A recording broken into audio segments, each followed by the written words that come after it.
Jacob Ward is an American journalist and author who's spent over 20 years covering science, technology, and their social consequences. He has been a technology or science correspondent at Al Jazeera, NBC News, PBS, CNN, and others, and is former editor-in-chief of Popular Science magazine. And one of the things we are going to be diving into in this conversation is the loop, how AI is creating a world without choices and how to fight back. Really appreciate you having me. I'm really grateful for your interest. Well, the first thing we started talking about before we hit the mic was hacking your mind, and this is where I think we have some commonality. You're writing about it. It's my day job is to actually hack people's minds using Google's algorithm and structuring text to get people to buy things and do things.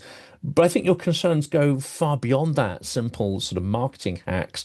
And you sit more on the side of, is AI going to be a benefit or is it going to be a catastrophe? You're nudging more towards the doom-laden scenarios.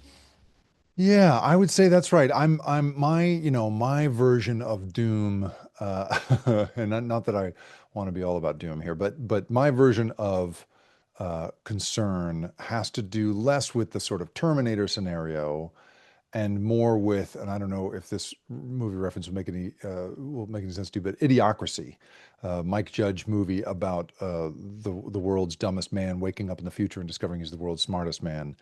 And the it's a very cruel movie, and I am not cruel by nature. I'm quite empathetic to by my nature, but I really think that what I worry about, and the reason I wrote that book, The Loop, was the idea that AI in the long term really could do to our ability to connect with each other, to make good decisions for ourselves, to act on our agency, what Google Maps has done to our sense of direction, to our ability to find our way around, even in our own towns. And so, for my money, the Venn diagram of how the human brain works, which I learned a great deal about hosting and co-writing a documentary called Hacking Your Mind, um, combined with the sort of technology that allows perfect not perfect, but very, very effective pattern recognition, that is the AI systems being bandied about now, plus the profit motive of the companies making them, really creates at the center of that Venn diagram real potential for a mutation of human beings toward a much more primitive version of us that I think we've really spent most of human history trying to get away from.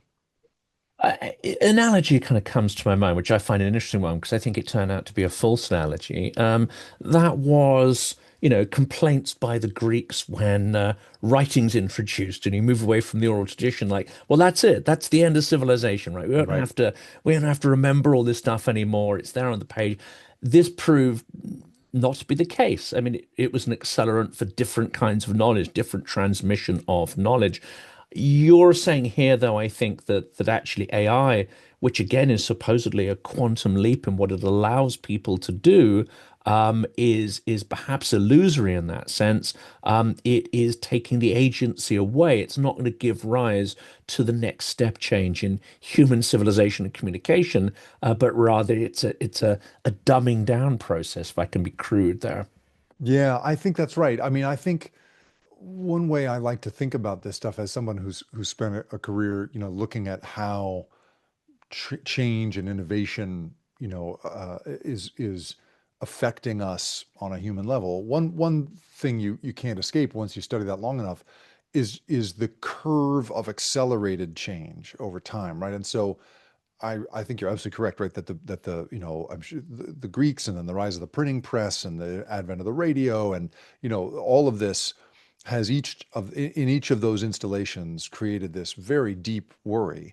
Now it has created, I would argue, big societal change, a huge amount of which has been positive, but not all of it has been positive. I think we can debate in good faith, whether television on the whole has been a positive development. I don't know if we can get there, but what we do know is that each of those innovations have come closer and closer together. The famous thing is to say, right, that a farmer in the 1700s and a farmer in the 1400s would more or less recognize each other's work and each other's tools. There really wouldn't be any difference in their lives. But the difference between someone in the 1700s and someone in the 20th century doing farming, their head would pop off, right? So for my money, it is the rate of accelerated change and the intensity of that change, and that is incredibly powerfully illustrated in AI, right? Even the difference between, I mean, so I think about like social media versus AI. So social media gave rise to this idea of the attention economy, that we become the product and that our unconscious preferences, what Mark Zuckerberg called our revealed preferences. These are your desire to watch a thing that you don't even realize is your desire. That invented as an industry, right, gave rise to this whole weird new world we're in now, where everyone's fighting for attention all the time, where the lone conspiracy theorist in each village can find common cause with other conspiracy theorists, where as you know, marketing has been utterly transformed because you can put people into these extremely particular buckets of preference, and know pretty well what they will be into or not into based on that bucket. Well, now we're going to move into a world in which the pattern recognition system of AI is going to make it possible to know your preferences and predilections, not on just a sort of what you have in common with a bunch of other people basis, but on a truly individual basis. That kind of, predictive power is we've never seen before, and one that is constantly rejiggering itself, tailoring itself to your evolving taste over time as you become more or less focused on this or that. I mean, it's going to follow you through every phase of your life. It's also isolating in a way that we've never really seen before, right? That's a huge, huge difference. It's not something that is, at least in its current form, given to connecting you with other people. It really, causes you to sit by yourself as much as possible.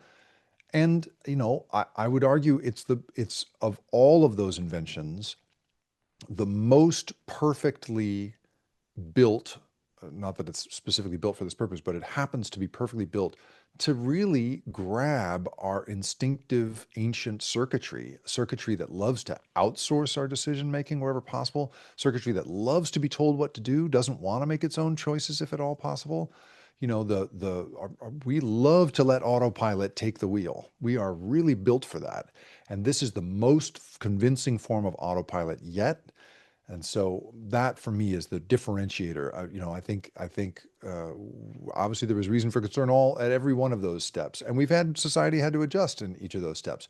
But I do think that the pace and the intensity of change, this is really this is the top of the mountain as far as we know the mountain so far. I'll come back to that one because I think that's a fascinating idea. The idea that we are not just giving away our creative agency, but perhaps our responsibility for democratic decisions, difficult, tough decisions, Yeah. and involvement, which typically has involved community, not as you say, remotely pushing buttons, which is Yeah. one of the problems possibly in Western democracy. Their institutions are too remote and little understood. I'll come back to them because I think that one's absolutely fascinating. But I want to touch on that idea. This is something that struck me quite a long time ago. I think long before most people became aware of it, and that was the sheer scale of knowledge that companies like Facebook and Google were building up about you. That's right. Because with dare I say it, with digital marketing and what's called sort of digital targeting, the targeting technologies, it became clear to me. Now, when was this? This would have been round about sort of 2015. So we're talking Mhm. a good 10 years ago. It became apparent to me that the scale of data went far beyond what most people thought. In that they already had enough data to map every persona in a particular house Right. and to map your journeys, routes to work. They would know everything about you, what you bought, typically how you'd behave, what you'd buy, where you'd buy it. they knew this information even when you logged out of your profile because Mm, some of those cookies are still firing. hmm. And then when someone logs in again into their own, different account, different family member, they don't even need that because they've already built such a persona that they can already flip into knowing who's who. So that scale of I would say knowledge was already there, but more than a decade ago, and the Yeah. ability to kind of target products and services based on that. If anyone who's into sci-fi and hard sci-fi, that's already pretty terrifying. I'm a bit of a Stanislav Lem and Philip K. Dick kind of nut. Sure. So Yep. those kind of Not nightmare as far-fetched worlds, as we once thought, it those is dystopian it is novels. the it That's is the right. reality, or it's Hmm. fast becoming a potential reality. Of course, we're a decade on now, and this was pre-AI routines, although they had a sort of a very very basic version of those AI routines there. But Right. now it wasn't true AI. Now we've got at least well, we've got AI that sort of reacts to stuff. We've got generative content. I would say we're now getting to the age of iterative content, where content Yeah. started to be created based on your reactions to it. Yeah. It struck me at that point that there may be a third stage. We're not quite in there, and I call this ontological AI, Mm. and that is where your entire reality is morphs and changes. Like every textual and physical, digital input Yep. could be adapted and generated around you, which means the entire world is essentially created and molded around Yeah. your feeling. How that sounds dystopian, but how far away are we from something like that? Well, I mean, I think so for me, I remember talking to a Google engineer once upon a time, and he was describing to me the internal processes by which a product gets greenlit at Google. And one of the rules that they bring in the checklist of that they apply to a proposed product idea is the toothbrush rule. And that rule is it's got to be something, this product that you're proposing, that someone will use 3 times a day habitually as part of their routine, right? The number one rule of building software products is that you want it in people's lives as deeply as you can possibly embed it, right? And what we've seen with these, just the chatbots alone, is people are not only embedding them deeply into their lives, as like a toothbrush, they're falling in love with the toothbrush, right? They are naming the toothbrush and having it, they're designing a personality for it so it'll have the greatest possible appeal to their unconscious. You've got people openly describing these systems as their, soulmate or their guru. So for me, the thing that is, I think, I'm working with a researcher named Jennifer Fried, who I hold in incredibly high regard, and she's studied the way in which institutions form or sort of draw people into attachment and then betray them. And there is something so powerful and I think dangerous in how attached people are growing to this stuff. I think it has to do in part with what we were talking about a moment ago about the human circuitry, the idea that we want to offload our decision making wherever we can. But we also love to fill in a mythology around that stuff. And no one has poured more mythology than into this system. These systems, which are extremely simple in terms of what they do, the function of pattern recognition in language. If you were to describe it to an extraterrestrial, they'd say, "Oh yeah, I get it. Sure, it looks at communication, it looks at the language, it forms a statistical assumption about what's coming next, and it delivers that assumption." But it clearly doesn't speak the language or understand the language, and you'd be like, "Yeah, that's right." That's not how people perceive this thing. They perceive it as knowing them and being a friend and all of that stuff. So I think that is, you and I think, would call that dystopian, but somebody who came up through the Google system would be like, "That's fantastic. Great job, everybody."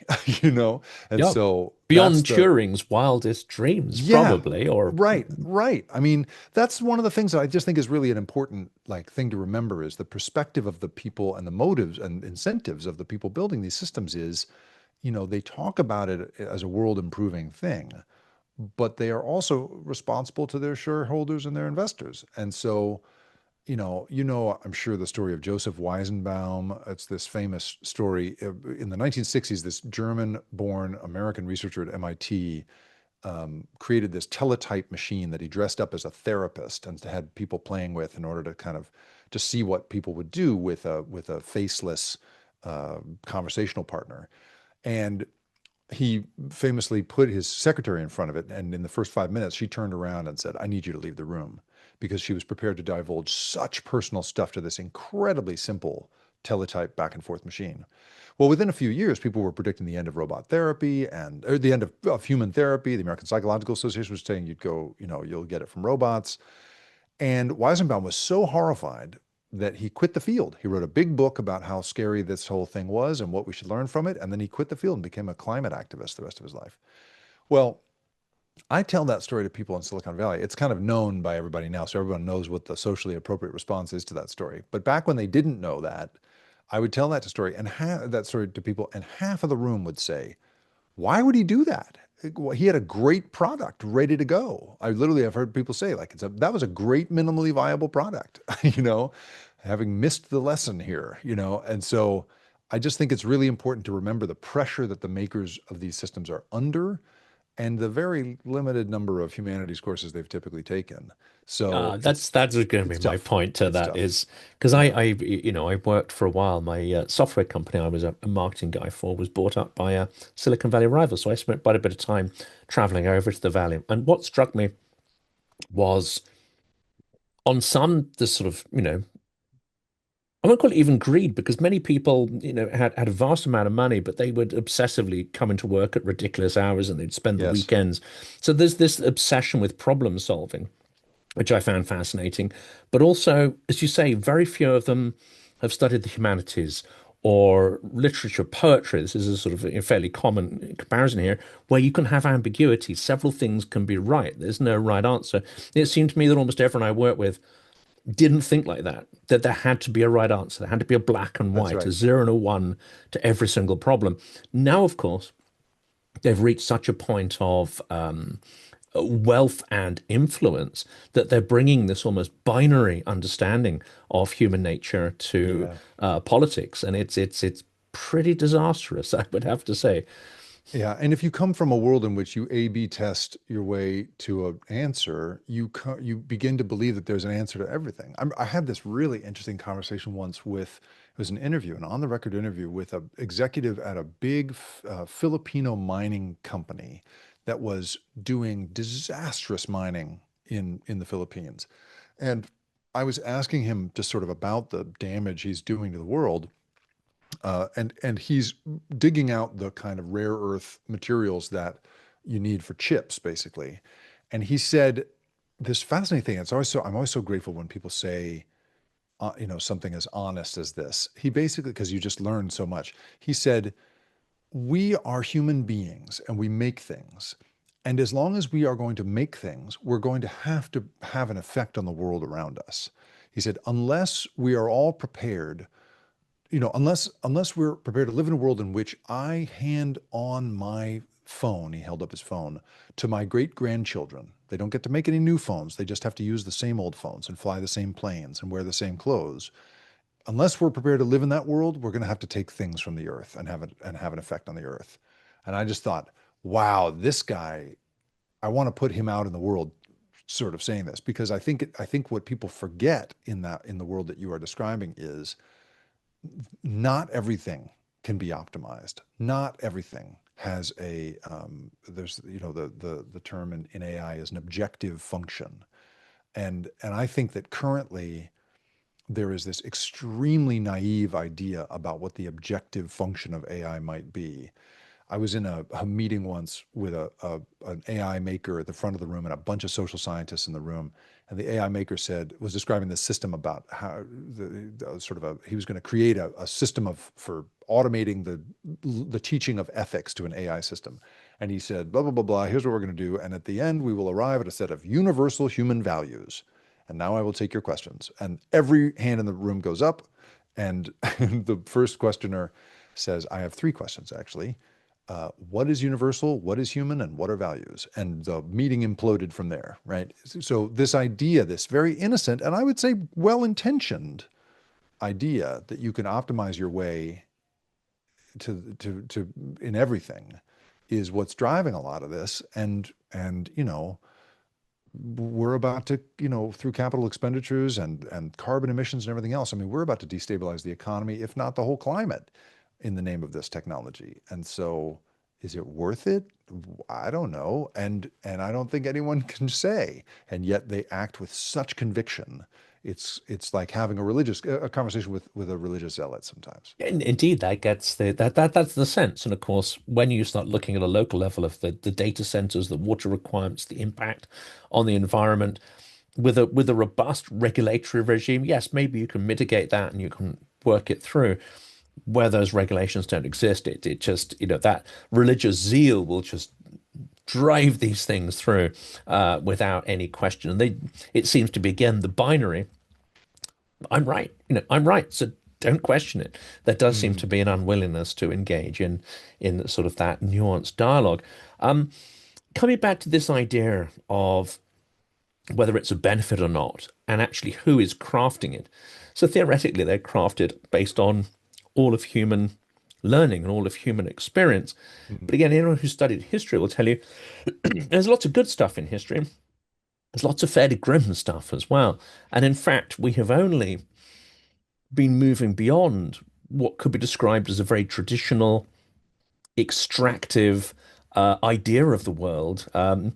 A friend of mine will be screaming this word in my ear because he's obsessed with it. The idea that history is driven by human punitive logic. It's driven by mm, assumptions. It's driven by a certain way of ordering and structuring our society, which at its worst iterations is pretty horrific. We see that in, say, Russia's invasion of Ukraine, for example. sure. It's built on a very traditional, very narrow idea of conquest, domination, and extracting resource, not a post-industrial or an industrial idea that you can generate wealth Mm. exponentially.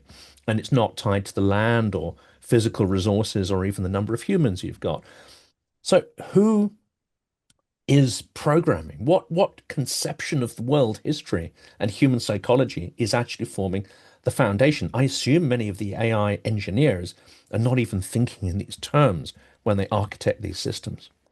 Well, I think what a lot of these folks are convinced of in the sort of typical libertarian Silicon Valley way is that you build the technology as a reflection of the world. You build it as a vacuum cleaner. You're not building it as a filtration system. And it's been one of the great frustrations of my career as a journalist to discover that the people who now run the platforms that through which everyone gets their information, when you get a couple of glasses of wine in them, it turns out that they really don't believe there's any difference between, a crazy guy in his basement and an accredited journalist. It's really only what the market decides is worth rewarding and paying for. That will determine what is valuable. And that's pretty discouraging to someone who's tried to, really worked hard to try and be a qualified journalist in my life. And so in that same way, I've had conversations with I had a conversation once with a guy who's was building basically loan making systems that use AI to determine whether someone is worthy of a loan or not. And and I was asking him about trying to correct past, I said, if you just feed all the raw data of loan history into these systems, then won't you be excluding historically marginalized communities who've been ignored for racist reasons by the, conventional loan makers? And he basically said, that's not my problem. Like that's, I'm just here to deliver the best possible product I can. And we have to be just a reflection of the world as we see it. If I put my thumb on the scale, he literally said this, it would be unethical to put my thumb on the scale and try and correct that, right? I've had conversations with people who just don't seem to feel it's their job. They just feel this is a reflection of the world. But what we know is that, and especially I would point out here, Jonathan, that as a set of fairly naive Western and specifically American ideas metastasize across the world, we're going to see this play out in all kinds of weird ways. So there was just a study that came out that showed that in India, uh, the Western models, because all they do is vacuum up what everyone's been saying on the internet, are full of discriminatory assumptions about people based on their caste, right? In the Hindu religion, your caste determines your place on the reincarnation hierarchy, and the Dalit, the bottom of that, versus Brahmin. If you ask a Western chat, any of these big chatbots, who should get a job, Brahmin or Dalit? They choose the Brahmin. You ask it to characterize Brahmin or Dalit, and they're characterizing the people on the bottom of the caste structure as dogs and stuff. You know what I mean? So like, and so I would argue that someone's got to correct for that, right?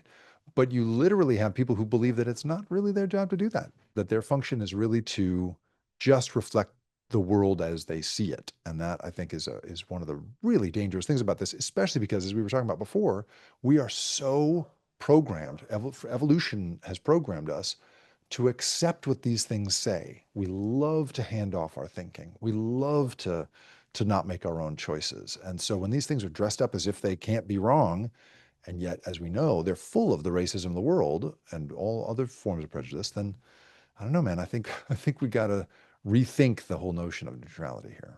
But then there's this interesting conception of hallucinations, which I'm still trying to get my head around. But I deal with AI output in content every day because I use it to help research news stories and collate, numerous sources together.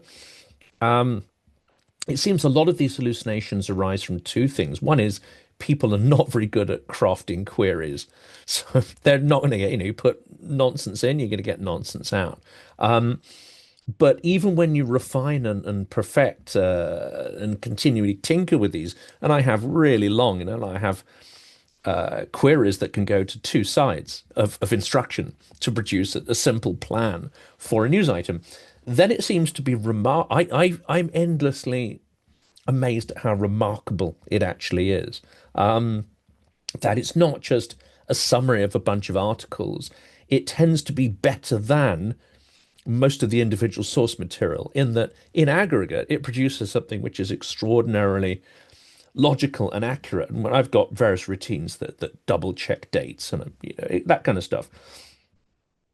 But there's a risk here, isn't there? In that if I then simply took that, I would be relegating all creativity in the entire thinking process. As it happens, I rewrite them quite extensively. And, my own way of thinking is encapsulated in the query.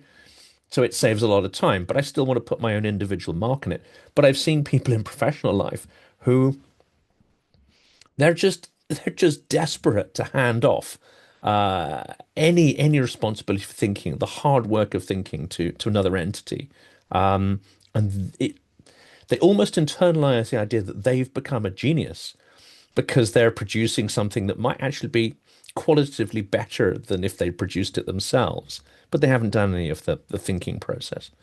I mean, this is the basic truth of human decision making that I think everyone should just internalize. Like, I don't, so as I mentioned, I did this PBS show, public television here in the United States, Hacking Your Mind. And one of the, and I, going into that experience, I just was so super naive about how my brain worked and the decisions I was making. I thought I was immune to bias and prejudice and thought, I'm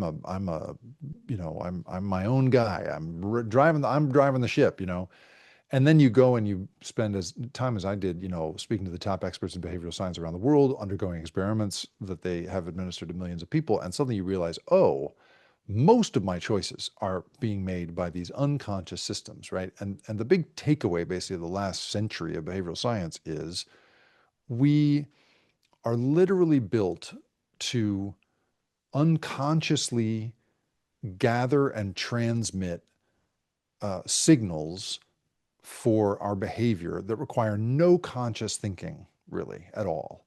It's the equivalent of, so I love that I'm speaking to you where you are in Oxford because this example works so perfectly between us. So if, if, if I hear, both of us have had the experience, I'm sure, of driving from our home to some place we go to routinely. In my case, let's say it's my kid's school. if I have to, for instance, this just happened to me the other day, I had to take my kid to the dentist instead, but I accidentally drove them to school, right? And I got there and had to go, oh, geez, what am I doing here? This is not the place I'm supposed to be. I've accidentally driven them into the wrong place. I have no memory of driving, right? I had no conscious process of driving guiding this enormous, dangerous vehicle among all these other dangerous vehicles. I was doing all of that on autopilot. That part of our brain is an ancient instinctive system that governs a huge amount of what we do. And our brain wants to get into that mode wherever it possibly can. The more new and difficult, the more new and kind of glitchy piece of software in our head is the one that's cautious and creative and rational and making conscious choices. And and here's what it's like to engage that system. Imagine if it was your job to fly here to the United States and drive my kids from my house in California to their school. You couldn't do it on autopilot. Just as if I came to England and drove on the wrong side of the road, when I drive in England, it's the most, I'm exhausted after driving in England. Every fiber of my being has to be on to process what it is to make a right turn. Oh my God, that's the scariest thing ever. And so the thing about AI is it's built to not built to necessarily, but it is perfectly going to grab onto that autopilot system uh, because our brains love to be on autopilot, and not using it is like driving on the wrong side of the road. And we have to consciously choose to do that. And it sucks. That part hurts, right? It's painful and difficult. So that I think is such an important thing to sort of recognize in our tendency to believe what this thing tells us. And when we catch it lying and then it says, well, this time I've got it. Don't worry. Oh, I'm so sorry. Never mind. Let's try again, to believe it the second time. We're built for that. We're not built to think it through because it's too exhausting to do so. Especially when what comes back seems so self-confident.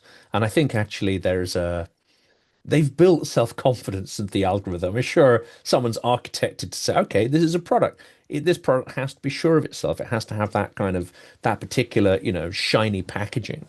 The other problem I have, and this is what I struggle with, because there are various Google engineers. One famously, was let go because he claimed that the AI had reached some level of sentience and was well on the way to the so-called concept of the singularity. Now, I'm a little more skeptical about where we are with that. Um, but there are some key people who say, look, that's not necessarily that far off. There are others who say that these large language models actually have limitations that are now coming to light, limitations of extent and scope, and dare I say it, tackling originality. What's your view on this? I mean, are some of these large language models producing what appears to be originality because they're collating so much individual creativity that it feels different? Or are they able to spot gaps in existing knowledge, which again, it's sort of original, but it's being pieced together from existing structure? Or are we starting to see genuine emergent original properties and creativity from them? And would that be a sign of the next stage of AI evolution? So I have two ways I think about that question. One is the when I so I worked for NBC News until last year. I got laid off last year, and I had a conversation very early on with a very nice and smart guy, Wall Street guy, who's been a big sort of booster of mine. And he basically told me, like, you should go be an investment analyst, like a hedge fund analyst. You should be the doomsayer for the hedge fund crowd because you can explain from both a technical perspective and a psychological perspective the fact that this stuff is not on its way to being AGI, to being sentient, right? And all of the technical people, are, if you again put a couple glasses of wine in them, or in some cases they've even written publicly about this, they'll tell you the architecture of the current LLMs is not taking us there. We are more than 10 years plus from anything like an AGI kind of intelligence. So that's the one thing I feel like, in the absolute scale of simple ventriloquism to, living thinking boy, we are nowhere near Pinocchio. Um, uh, but and maybe this is a way to sort of round out our philosophical discussion here. One of the things that I think we have to keep recognizing is that it takes so little to convince us that we are dealing with that kind of thing. Even if in the abstract we have agreed scientifically that it's not that, it is so easy for us to believe that it is. And here's an anecdote that to me is a really powerful example of this. So back in 2017, there were a group of people on the last flight out of Chicago, trying to get home in the middle of the night, and the flight was overbooked, and the flight attendants told the crew, or told the passengers, hey, we need to get 4 people off. Would anyone accept this amount of money, to get off? You've probably been offered one of these things as a frequent traveler. Um, and no one volunteered because it's the last flight out. And so then they said, okay, well, we're going to choose 4 names at random from the computer. The computer is going to spit out 4 names. They didn't say at random. They just said, we're going to spit out 4 names, and those 4 people will have to leave. Well, they kick out the names, and 3 of those 4 people dutifully stand up and walk off the plane. They figure, a computer has chosen my name, the system has spoken, God has spoken, and so I will get off the plane, right? It's the ultimate kind of, trusting the machine, kind of outsourcing the decision making to a machine. Well, the 4th person was a doctor named David Dow, and he was on his way to see patients the next morning. He had patients in very serious health troubles to see the next morning, and he told them that. He said, "Listen, I can't get off this plane. I've got patients depending on me tomorrow morning who could go into cardiac arrest if I don't, intervene." And everybody in the chain of command lost their mind. They just kept saying, "Computer chose his name. You got to get off." And eventually they elevated to the point where they brought in police from from the Chicago Aviation Police Department. Chicago Airport Police Department comes in. They beat this guy up. They he broke a tooth. I think they broke bones on this guy and dragged him bodily off the plane. This is a paying ticket holder, right? This is a guy who flies United fairly frequently. And they drag him off the flight, right? So all of this stuff ensues where the CEO apologizes, and it's a total nightmare. And now, they throw a lot of money at people to try and get them to get off a plane rather than just choosing their name from a hat. But one of the things that I took away from this was one of the 2 police officers who beat this guy up, because they were both fired. He sued and said, listen, and his lawsuit was funny. It was sort of like made fun of a little bit in the local press, but I was really taken by it, because one of the arguments that he made was, he said, no one told us how to push back against the system that made these choices, right? We were told his name was pulled out of a computer and that we should get him off the plane by any means necessary. How were we to push back against that? And so when I think, we were talking about Joseph Weizenbaum, right? I imagine him sitting on that plane, right? This guy who knows what it is, how gullible people are in the face of simple systems. And he could have told everybody on that plane, you guys, we're about to lose all sense of reason here. As soon as you started saying that we were going to pull someone's name using a computer, everyone here is going to abandon their faculties and, abandon their morals. And so to my mind, I think whether or not we are technologically on a path to AGI, we are so much more ready to treat what we've got right now as if it is AGI, and we're so willing to outsource ugly and difficult decisions to it. That's the thing I worry about far more than whether that system gets developed someday and decides to enslave us. That's absolutely fascinating. And for people who are intrigued by this and haven't seen the other episode, we're going to talk about digital propaganda. We're going to talk about how this same process can be used for, we call it digital authoritarianism. But this is absolutely fascinating discussion. I hope it's not the last, because I think there's a million different, rabbit holes we can jump down with this one. But for this discussion, thank you so much. And again, please, people should check out the other snippet of discussion on the other channel. Jonathan, I really appreciate your time. Thanks so much.